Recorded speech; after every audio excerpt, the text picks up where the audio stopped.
नमस्कार, आप देख रहे हैं राजधानी लाइव और आपके साथ मैं हूं निशा रौतेला। तो चलिए राजधानी लाइव की शुरुआत करते हैं। दिल्ली मेट्रो जल्द ही राष्ट्रीय राजधानी में अपनी पहली ई ऑटो सेवा शुरू करेगी और द्वारका सेक्टर 9 स्टेशन से ऐसे 50 वाहनों की शुरुआत की जाएगी। इस कदम का उद्देश्य यात्रियों के लिए अंतिम छोर तक संपर्क को बढ़ावा देना है। ये जानकारी अधिकारियों ने सोमवार को दी है। आपको बता दें कि अधिकारियों ने कहा कि ये निर्णय इसलिए भी लिया गया है क्योंकि दिल्ली मेट्रो रेल कॉरपोरेशन अपनी फीडर बसों का संचालन कम उपयोग के कारण कम व्यावहारिक पा रहा है और डीएमआरसी प्रमुख विकास कुमार ने कहा कि ई ऑटो सेवा जल्द शुरू की जाएगी। सबसे पहले ये द्वारका के लिए शुरू होगी। ऐसे 50 ई ऑटो द्वारका सेक्टर 9 स्टेशन से शुरू किए जाएंगे और कुल 136 ऐसे ऑटो वहां चलेंगे और ये मेट्रो यात्रियों के लिए अंतिम छोर तक संपर्क को बढ़ावा देने के लिए एक कदम है। यहां मेट्रो भवन में डीएमआरसी प्रमुख के रूप में कार्यभार संभालने के बाद पत्रकारों के साथ अपनी पहली बातचीत में कुमार ने कहा कि आंतरिक क्षेत्रों में डीएमआरसी फीडर बसें चलाना कम उपयोग के कारण कम व्यावहारिक है और अधिकारियों ने कहा कि अब ये योजना है जिसमें कि डीएमआरसी फीडर बसों को संचालन के लिए दिल्ली सरकार के परिवहन विभाग द्वारा लिया जाएगा। एक वरिष्ठ अधिकारी ने कहा कि द्वारका के लिए 136 ई ऑटो की योजना बनाई गई है। अन्य 663 ई ऑटो बाद में विभिन्न क्षेत्रों में धीरे धीरे शुरू किए जाएंगे। उन्होंने कहा कि 50 ई ऑटो का पहला बेड़ा अगस्त के पहले सप्ताह में द्वारका सेक्टर 9 स्टेशन से शुरू होने की उम्मीद है। कुमार ने कहा कि स्टेशन पर चार्जिंग पॉइंट समेत अन्य व्यवस्था की जा रही है। उन्होंने कहा इसे एक रियायत के आधार पर चलाया जाएगा।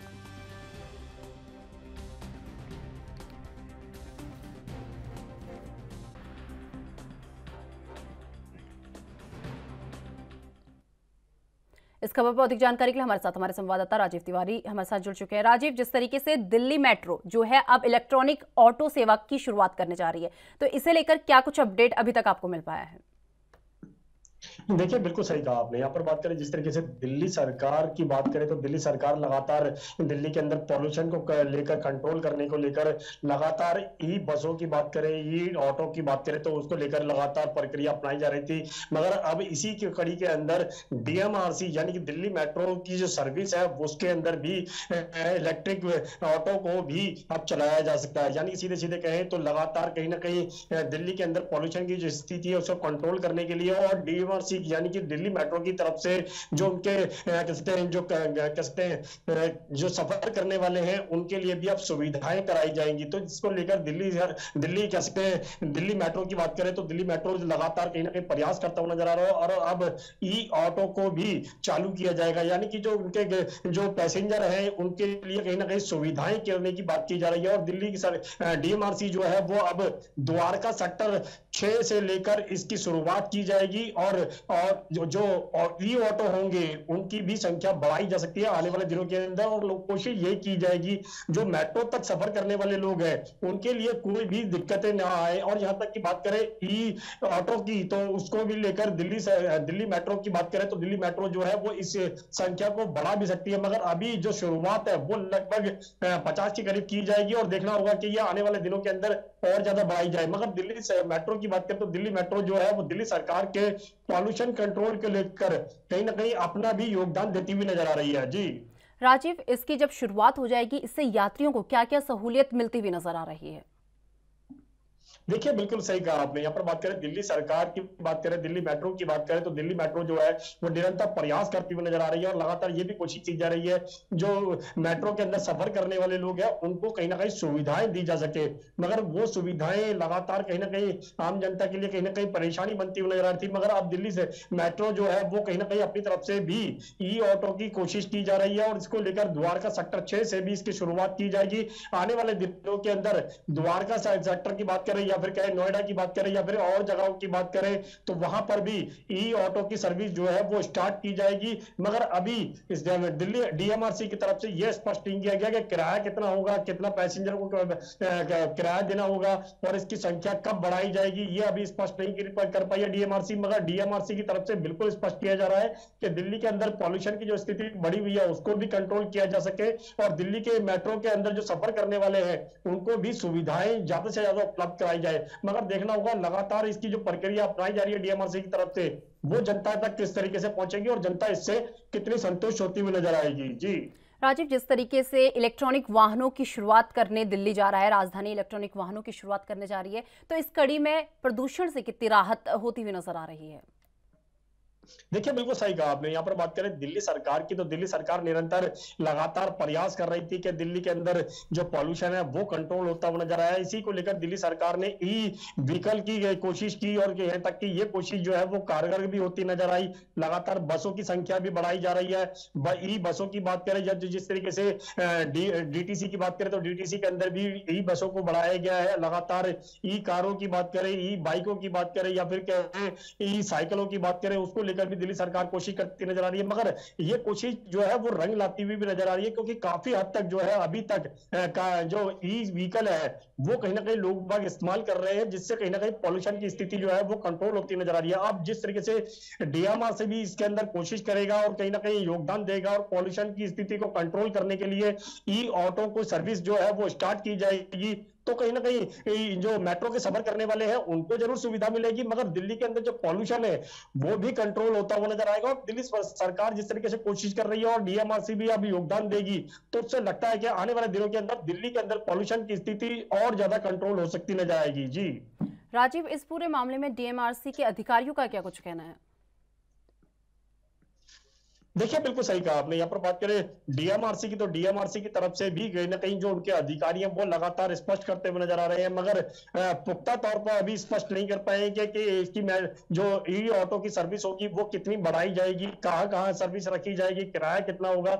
मगर ये जरूर कोशिश की जा रही है डीएमआरसी की तरफ से कि आने वाले दिनों के अंदर ई ऑटो की सर्विस को भी बढ़ाया जाएगा। अभी 50 की संख्या जरूर रखी गई है, मगर आने वाले दिनों के अंदर हर मेट्रो स्टेशन के पास यही सर्विस मिलती हुई नजर आएगी और लगातार कोशिश भी की जाएगी जो दिल्ली का पोल्यूशन है वो भी कंट्रोल हो और जो मेट्रो के अंदर सफर करने वाले हैं उनके लिए भी सुविधाएं बढ़ाई जाए। मगर देखना होगा ये सुविधाएं आने वाले दिनों के अंदर डीएमआरसी और किस तरीके से कोशिश कर सकता है इसके अंदर। मगर दिल्ली सरकार की बात करें तो दिल्ली सरकार निरंतर अपने प्रयास को बढ़ाती हुई नजर आ रही है। निरंतर ई सर्विस की, ई व्हीकल की बात करें तो ई व्हीकल को लेकर भी लगातार सुविधाएं दी जा रही है, यहां तक कि टैक्स में भी कमी दी जा रही है, गाड़ी की जो खरीदारी है उसके अंदर भी राहत दी जा रही है, लोन की भी सुविधाएं दी जा रही है। तो हर तरीके से दिल्ली सरकार जो है पॉल्यूशन को कंट्रोल करने के लिए लगातार प्रयास करती हुई नजर आ रही है। जी राजीव, जिस तरीके से इलेक्ट्रॉनिक वाहनों की शुरुआत हो रही है उसी कड़ी में ई ऑटो जो है वो उसकी भी शुरुआत दिल्ली सरकार करने जा रही है, तो इस सब के बीच जो जनता है जिसे इसकी सुविधा मिलने जा रही है, तो जनता का क्या रिएक्शन सामने आ रहा है?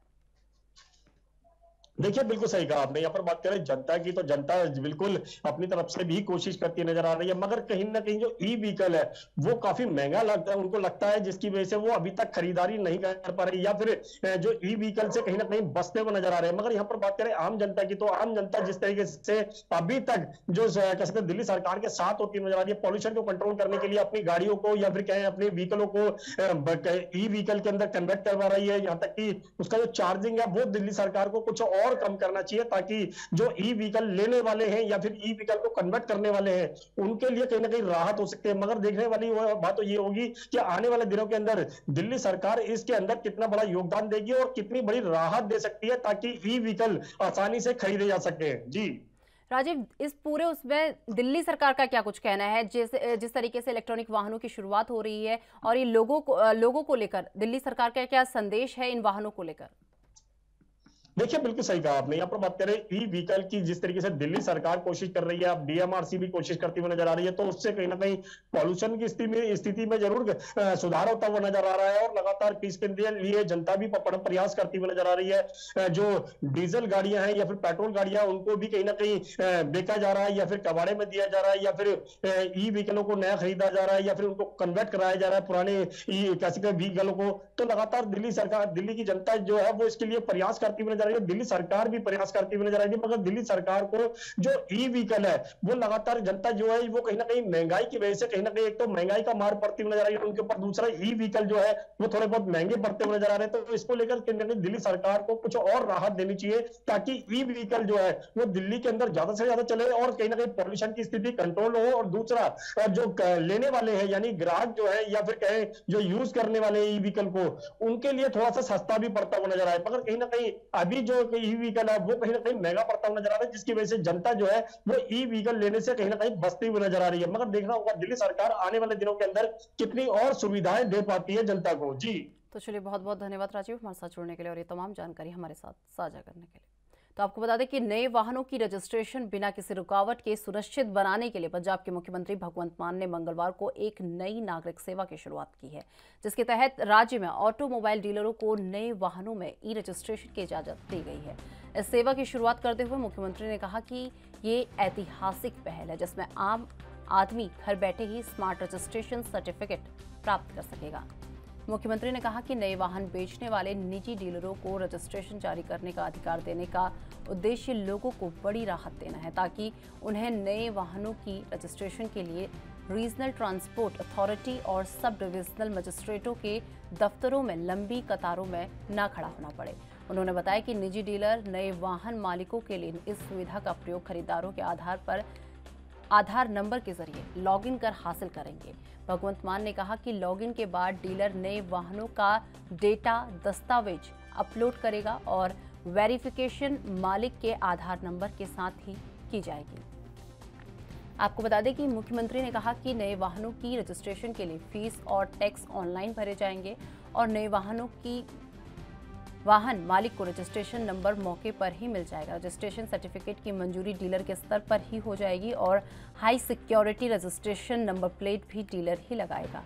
भगवंत मान ने कहा कि रजिस्ट्रेशन सर्टिफिकेट वाहन मालिक के मोबाइल फोन पर आए लिंक से डाउनलोड किया जा सकेगा, जबकि रजिस्ट्रेशन सर्टिफिकेट का स्मार्ट कार्ड सीधा मालिक के पते पर भेजा जाएगा।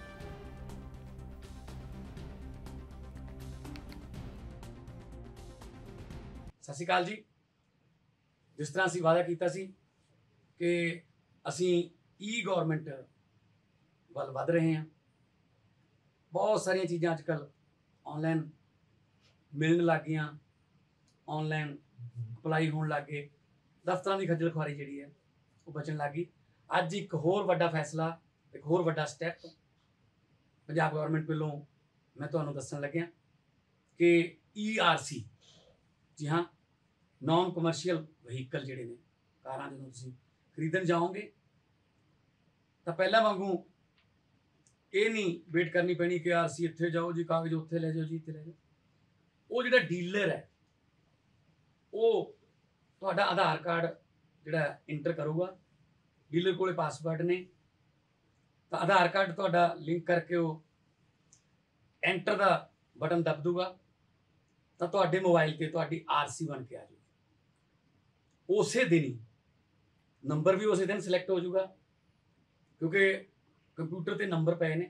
ਜਿਹੜੇ ਵੀ ਜ਼ਿਲ੍ਹੇ ਨਾਲ ਸੰਬੰਧਿਤ ਹੋ ਤੁਸੀਂ, ਜਿਹੜਾ ਵੀ ਤੁਹਾਡਾ ਮਨਪਸੰਦ ਨੰਬਰ ਹੈ ਉਹ ਲਓ, ਨੰਬਰ ਵਗੈਰਾ ਭਰ ਕੇ ਉਸ ਤੋਂ ਬਾਅਦ ਆਧਾਰ ਕਾਰਡ ਜਿਹੜਾ ਹੈ ਉਹ ਉਹਦੇ 'ਚ ਐਂਟਰ ਕਰਕੇ ਤਾਂ ਤੁਹਾਨੂੰ ਉਸੇ ਦਿਨ ਹੀ ਆਰਸੀ ਮਿਲ ਜੂਗੀ, ਤੁਹਾਡੇ ਮੋਬਾਈਲ 'ਚ ਆ ਜੂਗੀ। ਔਰ ਇਹਦਾ ਇਹ ਵੀ ਨਹੀਂ ਜ਼ਰੂਰੀ ਕਿ ਤੁਸੀਂ ਮੋਬਾਈਲ ਤੋਂ ਬਾਅਦ ਉਹਦਾ ਪ੍ਰਿੰਟ ਆਊਟ ਲਓ। ਉਹਨੂੰ ਅਸੀਂ ਲਿੰਕ ਕਰਤਾ ਟਰਾਂਸਪੋਰਟ ਵਿਭਾਗ ਨੇ ਕਿ ਜੇ ਤੁਸੀਂ ਕੋਈ ਤੁਹਾਨੂੰ ਆਰਸੀ ਮੰਗਦਾ, ਤੁਸੀਂ ਮੋਬਾਈਲ 'ਚ ਵੀ ਆਰਸੀ ਦਿਖਾ ਸਕਦੇ ਹੋ ਕਿ ਇਹ ਮੇਰੀ ਆਰਸੀ ਹੈ, ਉਹ ਵੈਲਿਡ ਹੋਊਗੀ। ਅਤੇ ਬਾਕੀ ਜਿਹੜੀ ਕਾਰਡ ਵਾਲੀ ਜਿਹੜੀ ਆਰਸੀ ਹੈ ਉਹ ਜਿਵੇਂ ਪਹਿਲਾਂ ਕੋਰੀਅਰ ਰਾਹੀਂ ਘਰੇ ਆਉਂਦੀ ਹੈ, ਉਹ ਤੁਹਾਡੇ ਘਰੇ ਆਊਗੀ ਬਾਅਦ ਦੇ ਵਿੱਚ। ਪਰ ਤੁਸੀਂ ਗੱਡੀ ਸ਼ੋਰੂਮ ਦੇ ਵਿੱਚੋਂ ਆਰਸੀ ਸਮੇਤ ਅਤੇ ਆਪਣੇ ਮਨਪਸੰਦ ਨੰਬਰ ਸਮੇਤ ਕੱਢੋਗੇ, ਤਾਂ ਕਿ ਤੁਹਾਡੀ ਟਰਾਂਸਪੋਰਟ ਵਿਭਾਗ ਦੀ ਜਾਂ ਕਿਤੇ RTI ਆਫਿਸ ਦੀ ਖੱਜਲ ਖੁਆਰੀ ਬਚ ਸਕੇ। ਆਉਣ ਵਾਲੇ ਦਿਨਾਂ 'ਚ ਹੋਰ ਵੀ ਬਹੁਤ ਕੁਝ ਡਿਜੀਟਲ ਕਰਾਂਗੇ, ਵਾਅਦੇ ਮੁਤਾਬਕ ਚੱਲ ਰਹੇ ਹਾਂ ਔਰ ਪੂਰੇ ਕਰਾਂਗੇ। ਤੁਹਾਡਾ ਸਾਥ ਚਾਹੀਦਾ।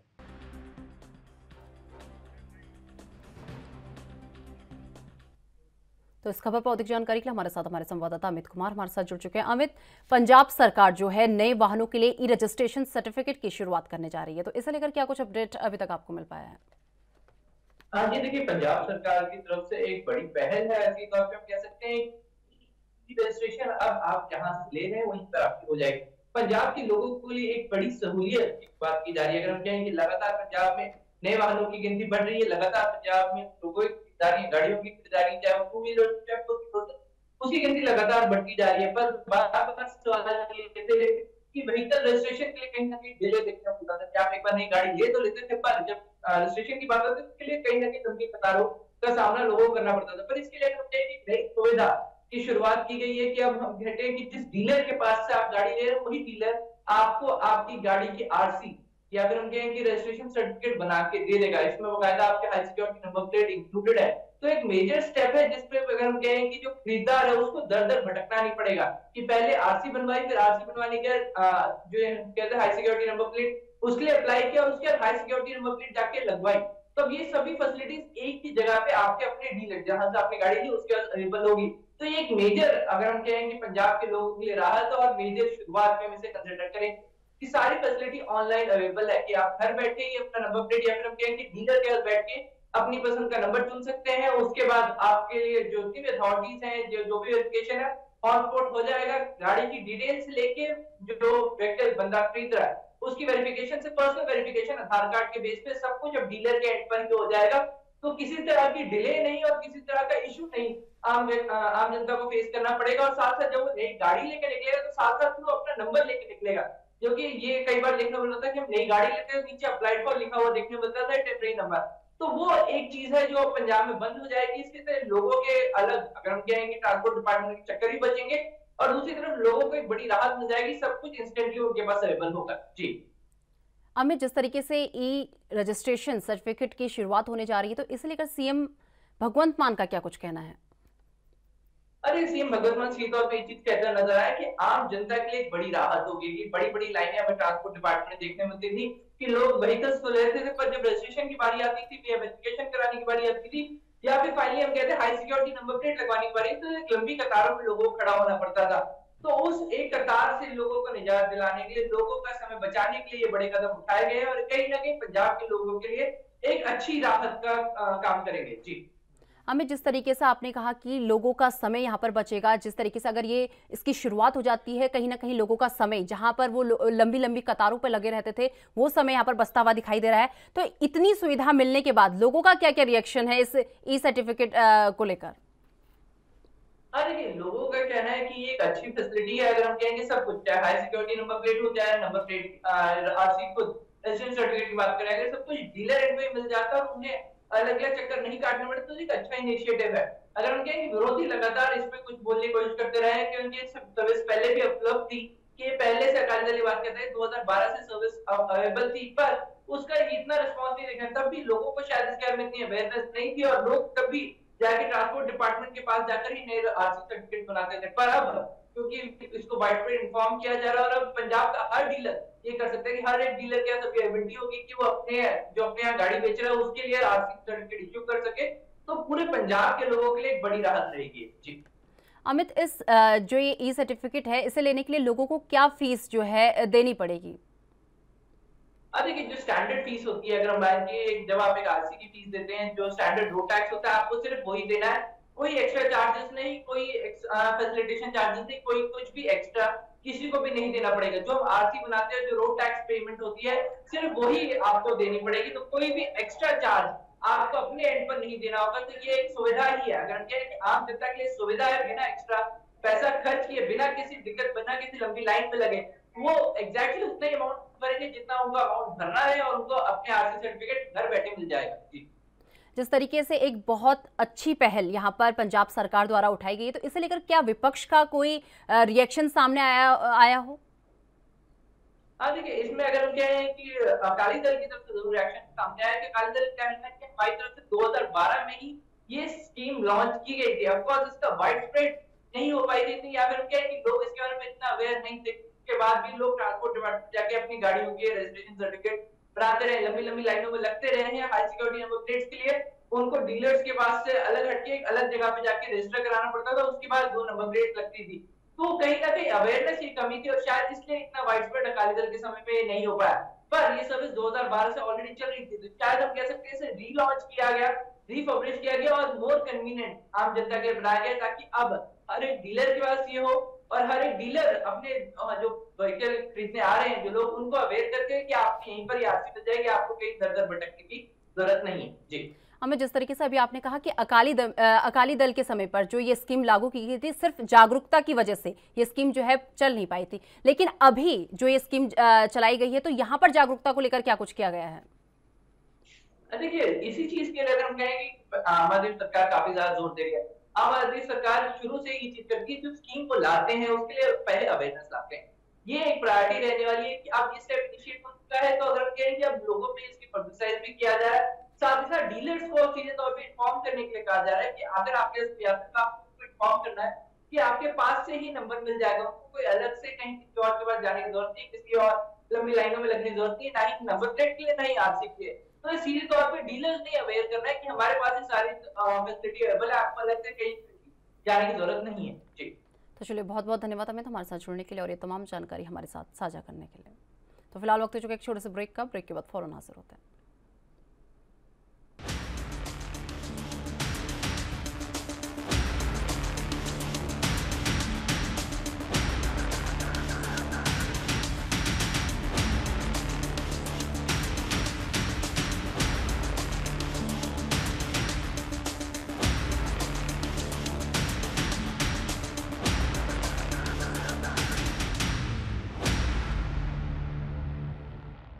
तो ब्रेक के बाद फिर से आपका स्वागत है। रुक कर लेते हैं अपनी अगली खबर का।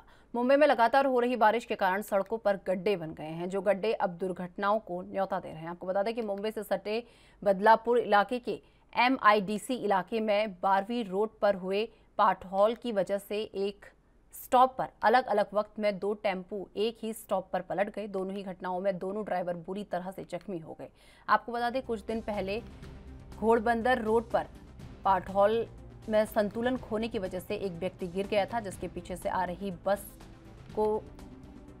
उस बस ने उस आदमी को अपनी चपेट में ले लिया, जिसकी वजह से उसकी मौके पर ही मौत हो गई। इसके अलावा मुंबई और नवी मुंबई में केवल 2 दिन की लगातार भारी बारिश के बाद बृहद मुंबई नगर निगम के खोखले वार्षिक आश्वासन के बावजूद मुंबई एक बार फिर गड्ढों के आकार के गड्ढे से भर चुका है। और आपको बता दें कि BMC ने पिछले 24 घंटों में शहर में 120 mm बारिश की घोषणा की है, लेकिन गड्ढों के आंकड़ों का खुलासा करने पर उसने चुप्पी साध ली। बहरहाल आम आदमी को परेशानियों का सामना करना पड़ रहा है।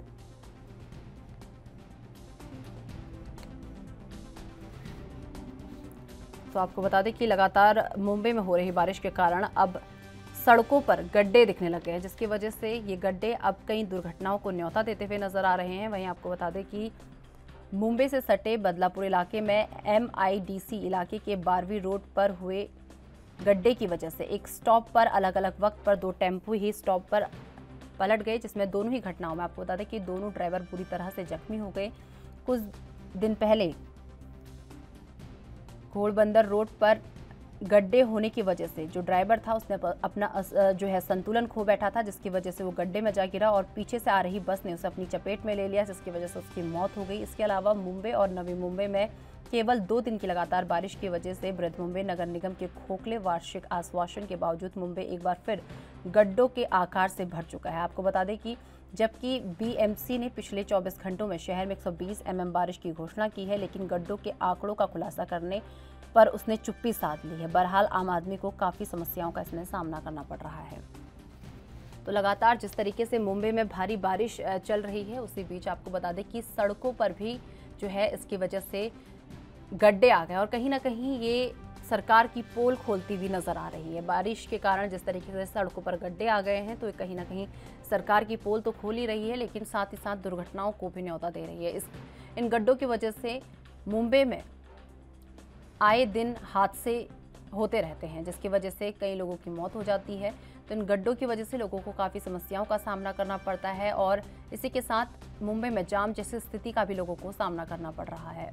आपको बता दें कि कुछ दिन पहले ही मुंबई में एक इसी तरीके के गड्ढे में एक व्यक्ति गिर गया था, जिसके बाद पीछे से एक बस आ रही थी जिसने उसे जोरदार टक्कर मार दी और उसके मौके पर ही मौत हो गई। तो ये गड्ढे एक तरीके से जो है दुर्घटनाओं को न्योता दे रहे हैं। लगातार हो रही बारिश ने जहां सरकार की पोल खोली है, वहीं दूसरी ओर इसका खामियाजा जो है जनता को भुगतना पड़ रहा है। तो आपको बता दें कि लगातार जिस तरीके से सड़कों पर गड्ढे बनते जा रहे हैं, वो उतनी ही दुर्घटनाओं को जो है न्योता दे रहे हैं और लगातार इनमें दुर्घटनाएं होने की खबर सामने आती रह रही हैं।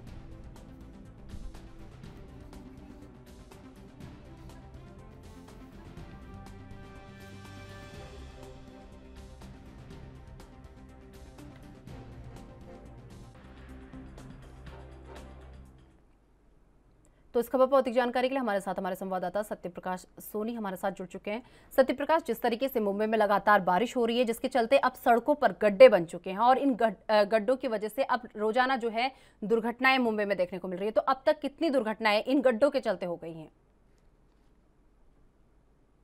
लेकिन निशा जी, मुंबई में लगातार जिस तरह से बारिश हो रही है, ऐसे में दुर्घटनाएं भी लगातार हो रही है। हालांकि मुंबई की सड़कें जो है खड्डों में तब्दील हो गई है। तस्वीरें आप लगातार देख पा रही है कि मुंबई की जो वेस्टर्न एक्सप्रेस हाईवे है या लिंक रोड को जोड़ने वाले जो सड़कें हैं, उनमें ज्यादा मात्रा में जो है खड्डे दिखाई दे रहे हैं और खड्डों की वजह से काफी दुर्घटनाएं हो रही है। अगर मुंबई की बात करें तो मुंबई के कई इलाके ऐसे हैं जिनमें बड़ी संख्या में रोड पर खड्डे हो गए हैं और खड्डों की वजह से ऑटो चालक, टेम्पो चालक और बाइकर ज्यादा मात्रा में घायल हो रहा है।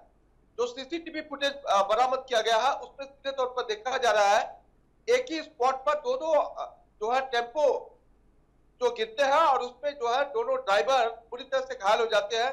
जबकि घोड़बंदर इलाके में कल की ही बात है, एक दुर्घटना में एक शख्स की मौत हो गई जबकि वो खड्डे में गिर गया था, लेकिन पीछे से आ रही बस ने उसकी चपेट में आ गया। तो इस तरह की तस्वीरें मुंबई में लगातार देखने को मिल रही है। इसके अलावा वेस्टर्न एक्सप्रेस हाईवे पर जो खड्डे पड़े हुए हैं उसकी वजह से आए दिन जो है एक्सीडेंट होने की संभावनाएं हो रही है। तो लगातार लोग कोशिश कर रहे हैं कि इस खड्डों को बुझाया जाए। हालांकि मुंबई महानगर पालिका पूरी तरह से एकदम ठंडे बस्ते में चली गई है, क्योंकि लगातार देखा जा रहा है कि खड्डों की संख्या बढ़ रही है, लेकिन महानगर पालिका का एक भी अधिकारी उन खड्डों को न देखता है न भरने की कोशिश करता है। लिहाजा लोगों को जान माल का खतरा भी बढ़ रहा है और एक्सीडेंट की घटनाएं आए दिन लगातार बढ़ रही है।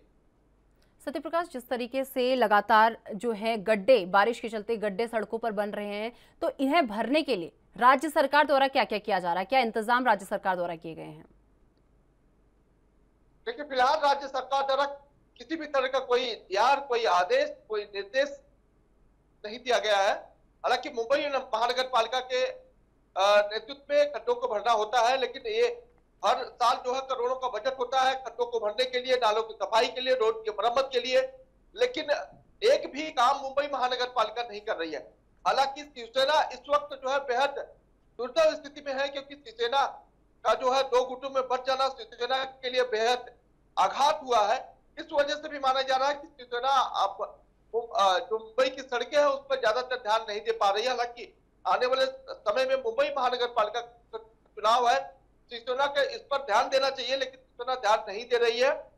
लेकिन जिस तरह से खड्डे बढ़ रहे हैं उस वजह से खड्डों के भरने की वजह से खतरे भी बढ़ रहा है, लेकिन जो खड्डों को भरने का आंकड़ा सामने आया है, ये जानकारी मिली है आरटीआई के द्वारा कि कम से कम 18,000 रुपए के खर्च में एक खड्डा भरने का बीएमसी टेंडर पास करती है।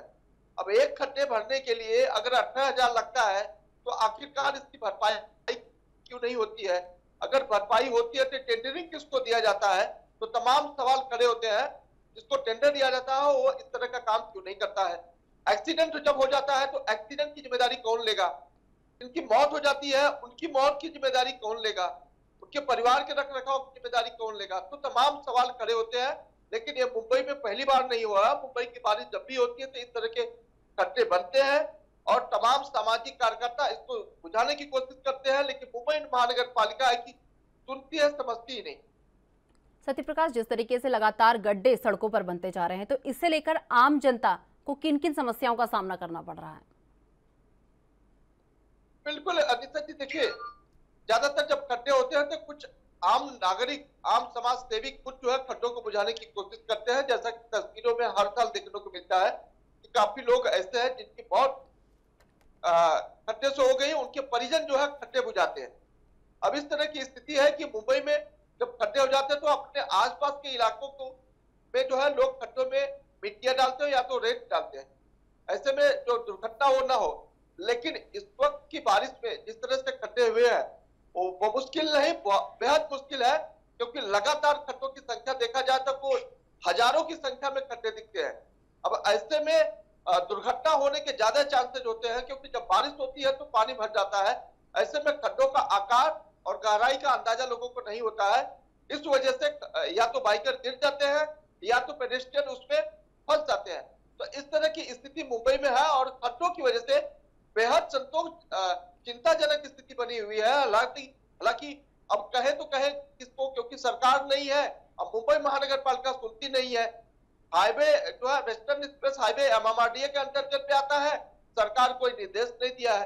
तो जाहिर तौर पर यह मामला कहीं न कहीं बेहद पेचीदा होता जा रहा है। ऐसे में सरकार अगर इस पे कड़ा रुख अख्तियार नहीं करती है तो आने वाले समय में न सिर्फ एक्सीडेंट की संख्या बढ़ेगी बल्कि मौत का भी आंकड़ा बढ़ सकता है।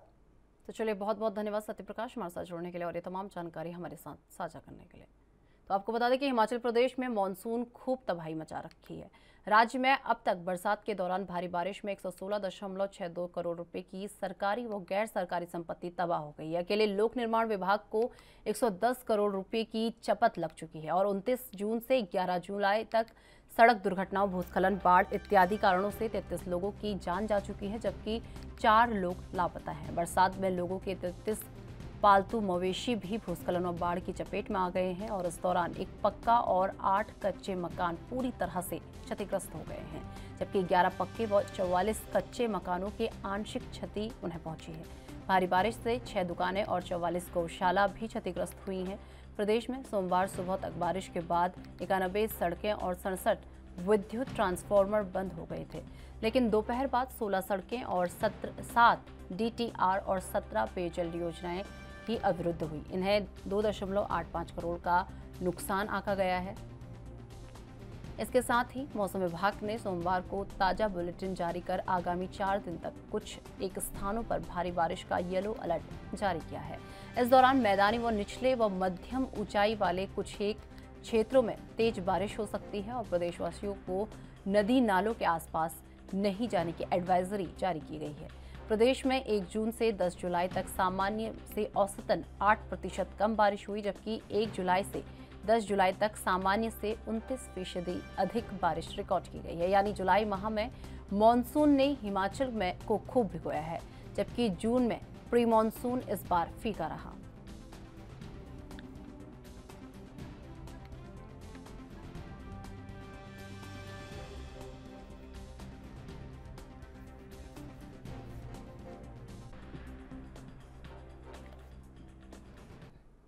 तो इस खबर पर अधिक जानकारी के लिए हमारे साथ हमारी ब्यूरो चीफ टीना ठाकुर जी हमारे साथ जुड़ चुकी है। टीना जी, जिस तरीके से इस बार मॉनसून ने हिमाचल में खूब तबाही मचाई है, तो इसी के चलते कितनी सरकारी और गैर सरकारी संपत्ति को नुकसान पहुंचा है? जो आपदा प्रबंधन विभाग की तरफ से जो जारी आंकड़े हैं उनके अनुसार जो बरसात से 29 जून से अभी तक 131 करोड़ का जो नुकसान है वो हिमाचल को झेलना पड़ा है।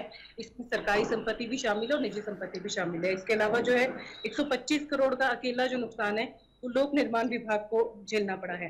तो अगर आप देखेंगे कि बरसात के मौसम में अभी कुछ ही टाइम हुआ है, 10-15 दिनों में ही 33 लोगों की यहाँ पे जान जा चुकी है, जो भूस्खलन, बाढ़ इत्यादि की चपेट में सड़क दुर्घटनाओं में मानसून के कारण जो हुई हैं उसमें 33 लोगों की अभी तक जान गई हैं और 4 लोग अभी तक लापता हैं। इसके अलावा जो है 16 जुलाई तक जो हिमाचल में है येलो अलर्ट जारी किया गया और आपको पहले ही मैंने जानकारी पहले भी दी थी कि पर्यटकों के लिए, स्थानीय लोगों के लिए आपदा प्रबंधन विभाग की तरफ से और अन्य विभागों की तरफ से एडवाइजरी भी जारी की गई नदी नालों से दूर रहने की सलाह और जो SDRF का जो गठन है वो भी कर लिया गया है। जो 12 जिलों के DCs है उनको भी जो भूस्खलन जो संभावित क्षेत्र है उनका मुआयना करने, उनका सर्वेक्षण करने के निर्देश दिए गए हैं। किन्नौर इसमें सबसे ज्यादा जो संवेदनशील जिलों में आता है, क्योंकि पिछले साल जो बटसेरी और निगलसेरी में 2 दुर्घटनाएं हुई थी मानसून के दौरान, उसमें 38 से ज्यादा लोगों की वहां पे जान चली गई। तो ऐसे में किन्नौर प्राथमिकता में है और किन्नौर में भी जो SDRF है, जो यहाँ का जो हिमाचल का जो आपदा प्रबंधन विभाग है, उन्होंने सर्वे भी करवाया है पूरे जिले का, जिसमें से आपको बताएं कि 675 से अधिक जो साइट्स हैं वो भूस्खलन संभावित बताई गई हैं और जो जिलों के DCs हैं अलग अलग, उनको ये इन जगहों की जानकारी दी गई है और कहा गया है कि जान माल का कम से कम नुकसान हो, इसके लिए अभी से कार्य योजना तैयार करें। और आपदा प्रबंधन विभाग ने भी जो ये मानसून है इसकी तैयारियों को लेकर कार्य योजना पर काम करना शुरू कर दिया है। जिस तरीके से टीना जी इस पूरी भारी बारिश में जिस तरीके से तबाही का मंजर देखने को मिला, कई लोगों ने अपनी जान गंवा दी, तो इसी बीच कई कच्चे और कई पक्के मकान जो है इस बारिश में क्षतिग्रस्त हो गए थे। तो इसे लेकर सरकार के द्वारा क्या क्या आर्थिक सहायता उन लोगों को दी गई है जिनके मकान इस पूरी बारिश में क्षतिग्रस्त हुए हैं? देखिए, बिल्कुल आपने ठीक बोला, क्योंकि जो अभी तक जानकारी है 53 जो कच्चे मकान है वो आंशिक तौर पर 8 पूरी तरह से क्षतिग्रस्त हुए, जबकि एक पक्का मकान पूरी तरह क्षतिग्रस्त हुआ और 11 जो पक्के मकान है उनको जो है आंशिक तौर पर नुकसान पहुंचा है। तो ऐसे में जो है विभाग की तरफ से या सरकारी तरफ से अभी जो फौरी राहत है, अभी फिलहाल फौरी राहत दी गई है और कहा गया है कि पूरा जो नुकसान का जो आकलन है जब वो रिपोर्ट बनकर जो विभाग के पास जाएगी उसके बाद बाकी का जो मुआवजा है इन लोगों को दिया जाएगा। ऐसे में जो जिनके घर पूरी तरह तबाह हुए हैं या जो बेघर हो गए हैं, कच्चे मकानों को बहुत क्षति पहुंची है, तो ऐसे में उनके सामने एक रहने की बड़ी समस्या है। तो ऐसे में प्रशासन ने फिलहाल उनको जो है सराय या अन्य जगहों पर शिफ्ट भी किया है और जो उनके खाने पीने की व्यवस्था है वो भी सरकार की तरफ से, विभागों की तरफ से की जा रही है। जी टीना जी, जिस तरीके से लगातार बारिश हो रही है, तो इस बीच मौसम विभाग के द्वारा हिमाचल में किन किन इलाकों में बारिश होने की आशंका जताई गई है और किन किन इलाकों के लिए अलर्ट जो है जारी किया गया है? जो 16 जुलाई तक, मैं आपको पहले ही बताया, 16 जुलाई तक विभाग ने येलो अलर्ट जारी किया है और इसमें कांगड़ा, चंबा, कुल्लू और बिलासपुर, शिमला और किन्नौर जो जिला है उनके लिए भारी से भारी बारिश का अलर्ट है। अंदर आंधी भी चल सकती है। तो ऐसे में जो मौसम विभाग है उन्होंने भी अपनी तरफ से एडवाइजरी जारी की है। आपदा प्रबंधन विभाग भी इस पर पहले से काम कर रहा है। आपदा प्रबंधन विभाग का मैं बताऊं कि हिमाचल में अर्ली वार्निंग सिस्टम, जो सुदेश मोक्ता है आपदा प्रबंधन विभाग के जो निदेशक है, उन्होंने हमें जानकारी दी कि अर्ली वार्निंग सिस्टम जो है हिमाचल में तैयार कर लिया गया है। ये IIT मंडी के छात्रों ने बनाया है और जो हिमाचल है ये इसको स्थापित करने वाला पहला राज्य है। और यहाँ पे जो है 69 जो ऐसे स्थान है जहाँ पे जो बहुत संवेदनशील इलाके हैं, ऐसे जो चिन्हित किए गए हैं स्थान, तो सुदेश मोक्ता ने हमें बताया कि ऐसे जो स्थान है जो बेहद संवेदनशील है उनके ऊपर कार्य योजना बनाई जा रही है और SDRF की जो फोर्स है वो तैयार की है, उसका गठन कर लिया गया है और जब आपदा के वक्त जरूरत पड़ेगी तो ऐसे स्थानों पर तुरंत SDRF की जो फोर्स है उनको भेजा जाएगा। तो चलिए, बहुत बहुत धन्यवाद टीना जी, आप हमारे साथ जुड़ी और ये तमाम जानकारी आपने हमारे साथ साझा की। तो आपको बता दें कि गुजरात चुनाव में भी कांग्रेस पार्टी छत्तीसगढ़ मॉडल के साथ मैदान में उतर सकती है, क्योंकि अक्सर देखा गया है कि कांग्रेस के पूर्व राष्ट्रीय अध्यक्ष राहुल गांधी चुनावी सभाओं में छत्तीसगढ़ मॉडल की चर्चा करते हुए नजर आते हैं। इसके अलावा राज्य के मुख्यमंत्री भूपेश बघेल भी बीजेपी के गुजरात मॉडल को फ्लॉप बताते रहे। और आपको बता दें कि छत्तीसगढ़ के नेताओं को इससे पहले असम और यूपी विधानसभा चुनाव में बड़ी जिम्मेदारी मिली थी। राज्य के सभी दिग्गज नेता यूपी विधानसभा चुनाव में डेरा डाले हुए थे। हालांकि कांग्रेस पार्टी को इसका कुछ खासा फायदा नहीं हुआ था। अब इस बार गुजरात विधानसभा के लिए भी छत्तीसगढ़ के नेताओं पर कांग्रेस पार्टी ने भरोसा जताया है और गुजरात विधानसभा चुनाव को लेकर कांग्रेस पार्टी ने तैयारियां शुरू कर दी हैं। इसके लिए गुजरात के 26 लोकसभा क्षेत्रों में कांग्रेस ने देश भर के अपने 37 नेताओं को मैदान में उतारा है। इन नेताओं को लोकसभावार ऑब्जर्वर बनाया गया है। इसमें छत्तीसगढ़ के 4 कांग्रेसी मंत्रियों को भी शामिल किया गया है।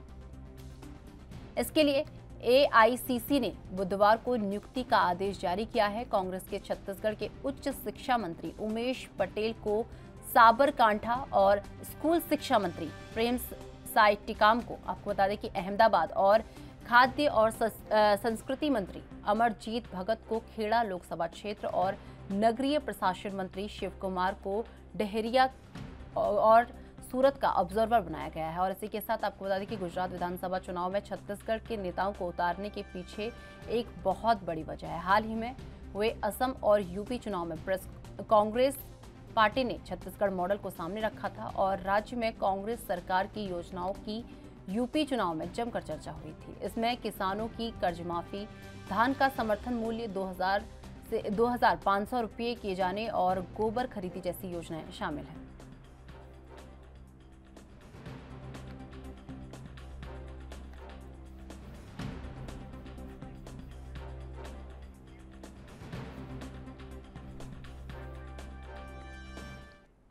तो इस खबर पर अधिक जानकारी के लिए हमारे साथ हमारी ब्यूरो चीफ स्वाति कौशिक जी हमारे साथ जुड़ चुकी है। स्वाति जी, जिस तरीके से बात की जाए, AICC ने चुनाव के लिए एक बार फिर जो है छत्तीसगढ़ के नेताओं पर जो है भरोसा जताया है, तो इसे लेकर क्या कुछ ताजा अपडेट अभी तक आपको मिल पाया है?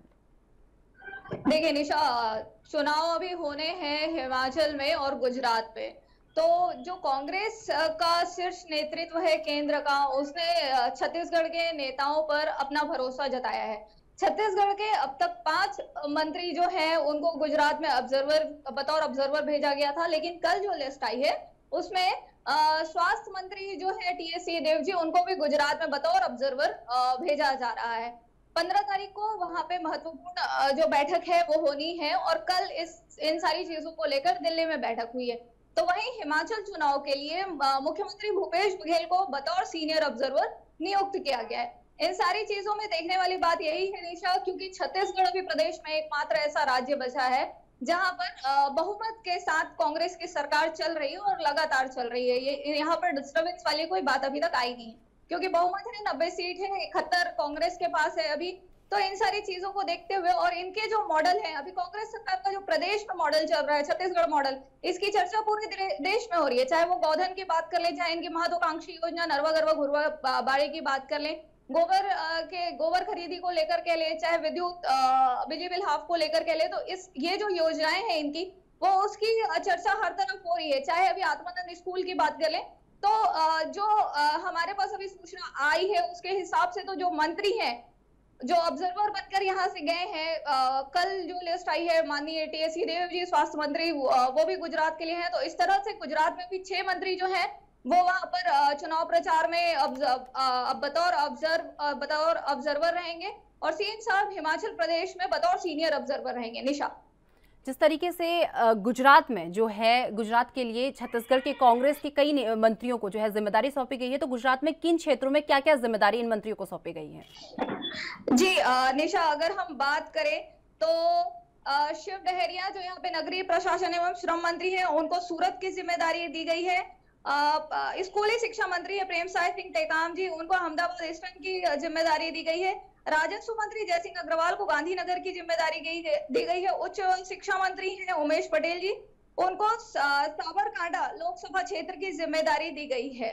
निशा, अमरजीत भगत जी को गुजरात के खेड़ा लोकसभा की जिम्मेदारी दी गई है। स्वाति जी, जिस तरीके से यहाँ पर सीएम भूपेश बघेल को सीनियर ऑब्जर्वर बनाया गया है, उन्हें हिमाचल प्रदेश की जिम्मेदारी यहाँ पर सौंपी गई है, तो इसे लेकर क्या कुछ ताजा अपडेट आपके पास है?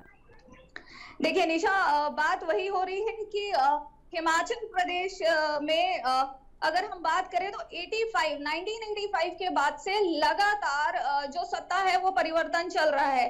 वहां पे बीजेपी और कांग्रेस में लगातार सीटें जो है वो बढ़ती रही है, और 68 सीटों पे 68 सीटों पे चुनाव होना है, जिसमें अभी भाजपा के पास 44 सीटें हैं। तो देखने वाली बात यही होगी कि अगर वहां पे मुख्यमंत्री जाकर प्रचार करते हैं तो इसका क्या प्रतिसाद वहां पे मिलता है, क्योंकि छत्तीसगढ़ मॉडल छत्तीसगढ़ के लिहाज से तो बहुत अच्छा साबित हुआ है, लेकिन देश के बाकी राज्यों में इसका क्या इम्पैक्ट है, क्या वहां पे कारगर हो सकती है, ये देखने वाली बात रहेगी। क्योंकि मुख्यमंत्री सीएम साहब, स्वास्थ्य मंत्री टीएस सिंहदेव जी, ये वही लोग हैं जिन्होंने छत्तीसगढ़ के मैनिफेस्टो को लेकर काफी काम किया था, और उन्हीं के दिशा निर्देश हिसाब से यहाँ का मैनिफेस्टो बना था चुनाव के पहले, और चुनाव उपरांत उन्हीं 36 वादों पर प्रदेश सरकार काम कर रही है। तो उसी को देखते हुए हिमाचल का जो एक्सपेक्टेशन है कि वहां पर कितना क्या कारगर रहेगा, वो देखने वाली चीजें रहेंगी। निशा, जिस तरीके से स्वाति जी गुजरात और हिमाचल में जो है इस साल के अंत में जो है विधानसभा चुनाव होने वाले हैं, तो उसे लेकर जो है छत्तीसगढ़ कांग्रेस द्वारा क्या क्या रणनीति बनाई जा रही है ताकि वहां की जनता को अपनी ओर आकर्षित किया जा सके? देखिए, रणनीति में महत्वपूर्ण चीज यही है निशा कि वहां पे छत्तीसगढ़ मॉडल को प्रस्तुत किया जाएगा कि किस ढंग से यहाँ पे किसानों को लाभ दिया जा रहा है, किस ढंग से यहाँ पे कर्ज माफी की गई है, गोधन न्याय योजना चलाई जा रही है, स्कूलों की व्यवस्थाएं किस हिसाब से चल रही है, उन सारी चीजों को लेकर जो यहाँ से गई हुई कांग्रेस की टीम है, प्रदेश के मंत्रियों की टीम है, वो वहां पर काम करेंगे, और यहाँ से मंत्रियों ने दावा भी किया है कि वो जीत कर लौटेंगे। स्वाति जी, जिस तरीके से अभी थोड़ी देर पहले आपने कहा कि एक बैठक कल हुई थी और एक बैठक 15 जुलाई को होने वाली है, तो 15 जुलाई को जो बैठक होने वाली है उसमें क्या कुछ अहम रहने वाला है? जी देखिए, जो कल बैठक हुई थी निशा, वो दिल्ली में हुई थी शीर्ष नेतृत्व के साथ, तो वहां कुछ उनकी रणनीति बनी होगी चुनाव का लेकर, और अब जो बैठक होनी है उनका जो दौरा है मंत्रियों का, वो गुजरात दौरा 15 तारीख से है। तो वहां पर प्रादेशिक स्तर पर कौन से नेता है, क्या किस ढंग से मैनेज किया जाएगा, उसको लेकर बातें होंगी। निशा, इस बैठक में कौन कौन शामिल हो सकता है स्वाति जी? यहाँ से अभी तक जो नाम क्लियर हुए हैं 6 मंत्री हैं जिनको विधानसभा अभी तक दे दिया गया है। कौन कौन से विधानसभा क्षेत्र में कौन कौन मंत्री रहेंगे, तो सभी मंत्री अपने अपने विधानसभा क्षेत्र में शीर्ष नेतृत्व के साथ काम करना शुरू करेंगे। निशा, जिस तरीके से इन लोगों को गुजरात और हिमाचल की जिम्मेदारी सौंपी गई है, तो इसी कड़ी में जिस तरीके से सीएम भूपेश बघेल को हिमाचल की जिम्मेदारी सौंपी गई है, तो कब से सीएम भूपेश बघेल हिमाचल का दौरा करेंगे, वहां की जनता से जो है एक संपर्क बनाने की कोशिश कब से उनके द्वारा की जाएगी? निशा, अभी सीएम साहब का कार्यक्रम तो हमारे पास भी बहुत कुछ क्लियर नहीं है, लेकिन बहुत जल्दी उनके दौरा कार्यक्रम फिक्स होने की संभावनाएं हैं। निशा, तो चलिए, बहुत बहुत धन्यवाद स्वाति जी हमारे साथ जुड़ने के लिए और ये तमाम जानकारी हमारे साथ साझा करने के लिए।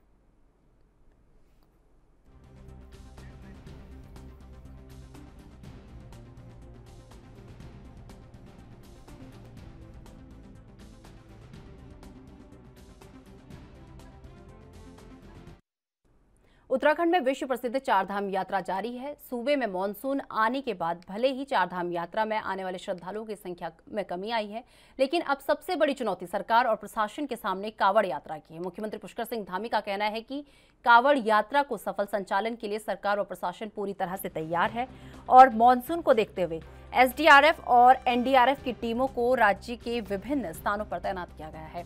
कांवड़ यात्रा के लिए सुरक्षा के पुख्ता इंतजाम किए गए हैं। कांवड़ यात्रा को लेकर उत्तराखंड के मुख्य सचिव सुखबीर सिंह संधू द्वारा जो है उच्च स्तरीय अधिकारियों के साथ सचिवालय में 13 जुलाई यानी आज बैठक की जाएगी और बैठक में कांवड़ यात्रा की तैयारियों को लेकर फाइनल लुकआउट इसे दिया जाएगा और मुख्य सचिव संधू द्वारा बुलाई गई बैठक में उत्तराखंड के तमाम वरिष्ठ अधिकारी शामिल होंगे। गौरतलब है कि आगामी 14 जुलाई से शुरू होने जा रही कांवड़ यात्रा में बड़ी संख्या में कांवड़ियों के आने की संभावना है। इस यात्रा में चंडीगढ़, हरियाणा, उत्तर प्रदेश, दिल्ली, हिमाचल प्रदेश और राजस्थान के अधिकारियों से भी वीडियो कॉन्फ्रेंसिंग के माध्यम से मुख्य सचिव बातचीत करेंगे।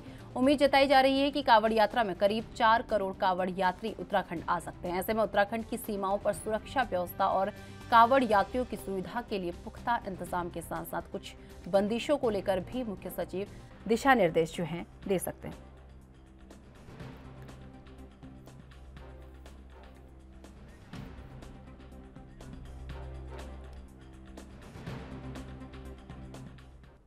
तो इस खबर पर अधिक जानकारी के लिए हमारे संवाददाता अस्करी जाफरी हमारे साथ जुड़ चुके हैं। अस्करी, जिस तरीके से चार धाम यात्रा के बाद अब कांवड़ यात्रा की भी शुरुआत होने वाली है, तो इस कांवड़ यात्रा को लेकर क्या क्या परेशानी इस समय सरकार के सामने आ रही हैं, क्या क्या चुनौतियां सरकार के सामने इस समय पर आ रही है कांवड़ यात्रा को लेकर?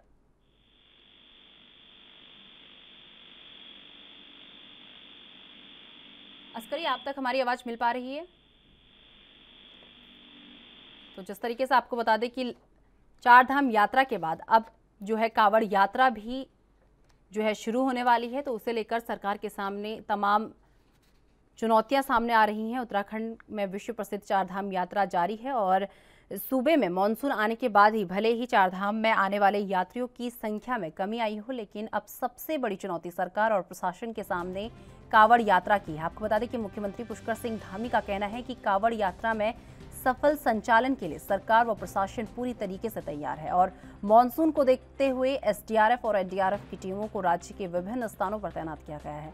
कांवड़ यात्रा के लिए सुरक्षा के पुख्ता इंतजाम किए गए हैं। कांवड़ यात्रा को लेकर उत्तराखंड के मुख्य सचिव सुखबीर सिंह संधू द्वारा उच्च स्तरीय अधिकारियों के साथ जो है सचिवालय में 13 जुलाई यानी आज बैठक की जानी है।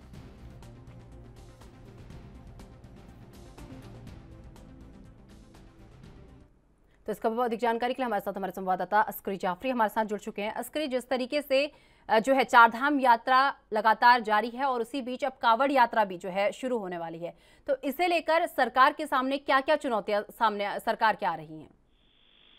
देखिए निशा, अगर हम बात करें चुनौतियों की, सबसे बड़ी बात होती है इतना ज़्यादा जो क्राउड आता है कांवड़ यात्रा में, उसको जो है कवर करने के लिए, उनको तमाम जो सुविधाएं हैं मुहैया कराने के लिए सुरक्षा के इंतजाम की सबसे बड़ी चुनौती होती है, जिसको लेकर के खुद जो है लगातार जो है मुख्यमंत्री पुष्कर सिंह धामी जो है लगातार दिशा निर्देश दे रहे हैं तमाम जो अधिकारी हैं प्रदेश भर के, क्योंकि इस बार जो है 4 करोड़ श्रद्धालुओं से ज्यादा जो है कांवड़ यात्रा में यात्रियों के आने की शंका जताई जा रही है। इसको लेकर के खुद आज जो मुख्य सचिव हैं सुखबीर सिंह संधू वो खुद आज बैठक करने जा रहे हैं। हम जो उच्च स्तरीय अधिकारी हैं प्रदेश भर के उनके सबके साथ जो है वीडियो कॉन्फ्रेंसिंग के माध्यम से बातचीत होगी और दिशा निर्देश दिए जाएंगे। और खासतौर से अगर हम बात करें चुनौतियों की, सबसे बड़ी बात यह है कि अभी प्रदेश में चारधाम यात्रा चल रही है। उस बीच जो है कमल यात्रा कल से शुरू होने जा रही है 14 जुलाई से। इसमें करोड़ों श्रद्धालु उत्तराखंड पहुंचेंगे। तो कहीं ना कहीं सबसे बड़ी चुनौती होती है सुरक्षा की। तो सुरक्षा को लेकर तमाम जो इंतजाम हैं वो किए जा रहे हैं। तमाम जो पुलिस के आला अधिकारियों को दिशा निर्देश दिए गए हैं, किसी भी तरह की कोई चूक ना हो पाए। उत्तराखंड के जो खासतौर से जो सीमांत इलाके हैं, बॉर्डर्स हैं, उन पर किस तरह के इंतजाम हैं वो किए जा रहे हैं। सुरक्षा के इंतजाम को लेकर के जगह जगह जो है कैमरे की निगरानी में जो है कांवड़ यात्रा इस बार होने जा रही है। तो कहीं ना कहीं अगर माना जाए प्रदेश सरकार के लिए बड़ी ये चुनौती इस बार है, क्योंकि जिस तरह से चारधाम यात्रा भी प्रदेश में चल रही है और उसके बाद जो है कांवड़ यात्रा भी कल से शुरू होने जा रही है। तो बड़े 2 इवेंट हैं प्रदेश में और उसमें करोड़ों लोग आने हैं। तो इसको लेकर के सरकार भी कहीं ना कहीं चौकन्नी नजर आ रही है और तमाम जो पुलिस महकमा है, प्रशासन है, वो भी मुश्किल नजर आ रहा है। अस्करी, इस कावड़ यात्रा को लेकर सीएम पुष्कर सिंह धामी का क्या कुछ कहना है? जिस तरीके से सरकार के सामने लगातार चुनौतियां आ रही हैं, तो इस बीच पुष्कर सिंह धामी का इस कावड़ यात्रा को लेकर क्या कुछ कहना है? देखिए, मुख्यमंत्री पुष्कर सिंह धामी की अगर हम बात करें तो वो लगातार जो है आला अधिकारियों से उनको दिशा निर्देश देते रहे हैं कि सुरक्षा के इंतजाम में किस तरह की चूक ना हो और रैन बसेरों का इंतजाम किया जाए, क्योंकि प्रदेश में मानसून की स्थिति भी है। इस वक्त बारिश का मौसम हर टाइम बना रहता है। तो इसको लेकर के जो कांवड़ यात्री हैं उनको परेशानी ना हो, इसको लेकर के साफ दिशा निर्देश दिए गए हैं कि किसी भी तरह की जो है परेशानी कांवड़ यात्री को नहीं होनी चाहिए। जगह जगह पर जो है पे आउट की भी व्यवस्था होनी चाहिए। इस तरह के तमाम दिशा निर्देश दिए गए हैं। और दूर दराज से आने वाले जो कांवड़ यात्री हैं, क्योंकि अगर हम बात करें उत्तराखंड राज्य में कांवड़ यात्री जो है दूर दराज से आते हैं, उत्तर प्रदेश से आते हैं, राजस्थान, हरियाणा और कई राज्यों के जो है तीर्थ यात्री जो कांवड़ यात्री हैं वो यहाँ पर आते हैं। खास तौर से अगर हम बात करें सबसे पहली जो चुनौती है वो सुरक्षा की है। उसके बाद अगर हम चुनौतियों की बात करें तो उनके लिए जो है तंबू की इंतजाम के लिए भी दिशा निर्देश दिए गए हैं कि जगह जगह पर टेंट वगैरह लगाए जाएं, क्योंकि प्रदेश में इस वक्त मानसून है, बारिश के हालात बने रहते हैं। तो ऐसे में जो कांवड़ यात्री है उनको ज्यादा परेशानी ना हो, इसको लेकर मुख्यमंत्री पुष्कर सिंह धामी ने तमाम जो अधिकारी हैं प्रदेश के उनको साफ साफ दिशा निर्देश दिए हैं। इसके साथ ही आज जो है सचिवालय में खुद मुख्य सचिव हैं सुखबीर सिंह संधू वो खुद जो है आला अधिकारियों के साथ बैठक करने जा रहे हैं और तमाम जो उच्च स्तरीय अधिकारी हैं प्रदेश भर के वो इस बैठक में हिस्सा लेंगे। अस्करी, जिस तरीके से तमाम राज्यों के जो कावड़ यात्री हैं वो उत्तराखंड इस दौरान आने वाले हैं, तो सीमाओं पर अगर बॉर्डर्स की बात की जाए तो बॉर्डर्स पर किस तरीके की सुरक्षा के इंतजाम यहाँ पर किए गए हैं? देखिए, अभी कुछ टाइम पहले खुद जो उत्तराखंड के आला अधिकारी हैं पुलिस से जुड़े हुए वो खुद यहाँ पर जो उत्तर प्रदेश उत्तराखंड के बॉर्डर की जो सीमा है जिसको मोटा महादेव के नाम से भी जाना जाता है, वहाँ पर खुद गए थे, खुद समीक्षा की थी कि बॉर्डर पर किस तरह के सुरक्षा इंतजाम आते। तो वहाँ पर जितनी भी लोकल पुलिस है और तमाम जो लोकल पुलिस स्टेशन पड़ते हैं वहाँ की पूरी भारी जो है पुलिस की संख्या वहाँ पर तैनात रहने वाली है। आसपास के जो इलाकों को अलर्ट किया गया है, तमाम पुलिस चौकियों को, थानों को अलर्ट किया गया है कि जो भी बॉर्डर से सटे इलाके हैं वहां से अगर श्रद्धालु आते हैं तो उनके साथ किसी भी तरह की क्लैश नहीं होना चाहिए, किसी भी तरह की कोई दिक्कत नहीं आनी चाहिए। और सुरक्षा इंतजाम को लेकर खास तौर से कहा गया है कि कोई भी जो है अलग समुदाय का कोई भी जुलूस जो है तीर्थ यात्रियों के सामने ना आ पाए, आसपास उनसे मिल करना चले, इसको सुनिश्चित करना होगा। इस तरह की तमाम जो है तैयारियां की गई हैं खासतौर से कांवड़ यात्रियों के लिए, क्योंकि 4 करोड़ से भी ज्यादा कांवड़ यात्रियों को जो है उत्तराखंड में आने का जो है बताया गया है। तो इसको लेकर के जो सीमांत इलाके हैं उत्तराखंड से सटे जो इलाके हैं, राज्य हैं, उनको उन पर जो है सुरक्षा इंतजाम को लेकर साफ साफ दिशा निर्देश दिए गए। तो चलिए, बहुत बहुत धन्यवाद अस्करी हमारे साथ जुड़ने के लिए और ये तमाम जानकारी हमारे साथ साझा करने के लिए। चलिए, मेरे साथ राजधानी लाइव में बस इतना ही। मुझे दीजिए इजाजत। नमस्कार।